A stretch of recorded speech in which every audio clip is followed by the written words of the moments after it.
అనకాపల్లి జిల్లా నూకాంబిక అమ్మవారి కొత్త అమావాస్య నెల పండుగ జాతర ప్రారంభమైంది. ఈ ఏడాది నుంచి అనకాపల్లి నూకాంబిక అమ్మవారి పండుగను రాష్ట్ర స్థాయి పండుగగా ఏపీ ప్రభుత్వం ప్రకటించింది. దీంతో రాష్ట్ర ప్రభుత్వం తరఫున నూకాంబిక అమ్మవారికి రాష్ట్ర అబ్కారీ మంత్రి, అనకాపల్లి జిల్లా ఇన్ఛార్జి మంత్రి కొల్లు రవీంద్ర, అనకాపల్లి ఎంపీ సీఎం రమేష్, స్థానిక ఎమ్మెల్యే కొనతాల రామకృష్ణ తదితరులు పట్టు వస్త్రాలను సమర్పించారు.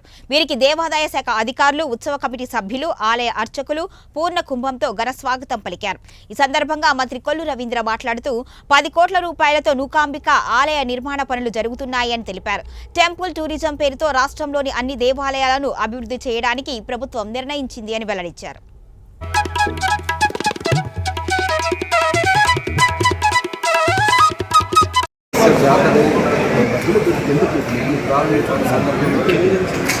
రాష్ట్ర ప్రభుత్వం తరఫున అమ్మవారికి ఇది రాష్ట్ర పండుగ,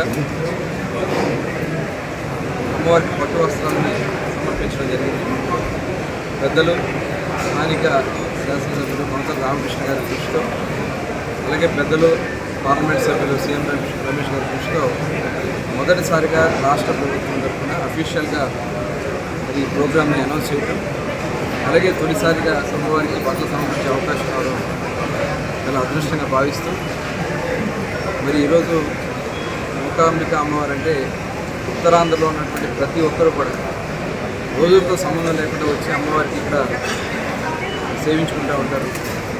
అటువంటి అమ్మవారి ఆలయానికి మరి ఈరోజు రాష్ట్ర ప్రభుత్వం కూడా గతంలో ముఖ్యమంత్రిగా చంద్రబాబు నాయుడు గారు టీటీడీ నుంచి 5 కోట్ల రూపాయలు ఇస్తే, అది టెక్నికల్ ప్రాబ్లం వల్ల కోర్టులో ఇస్తే కోర్టులో కూడా క్లియర్ అయింది. వడ్డీతో కలిపి 6.5 కోట్ల రూపాయలు, అదేవిధంగా శ్రీవాణి నుంచి మరొక 1.5 కోట్ల మొత్తం కలిపి దాదాపు 8 కోట్లు, మొత్తం 10 కోట్లతో ఇవాళ దేవాలయం నూతనంగా నిర్మాణం జరుగుతూ ఉంది. బహుశా రాబోయే కాలంలో గౌరవ ముఖ్యమంత్రి చంద్రబాబు నాయుడు గారు చెప్పిన విధంగా అమ్మవారి ఆలయాన్ని ప్రారంభించుకోవడం జరుగుతుంది. మరి ఇటువంటి ఆలయాలు సనాతన ధర్మం, సనాతన అంటే సద్ధర్మం, అనాథగా మనకు వస్తున్నటువంటి ధర్మం. ఇవాళ మనది ఒక సెక్యులర్ స్టేట్, అన్ని మతాన్ని అన్ని ప్రాంతాన్ని గౌరవించుకోవాలి.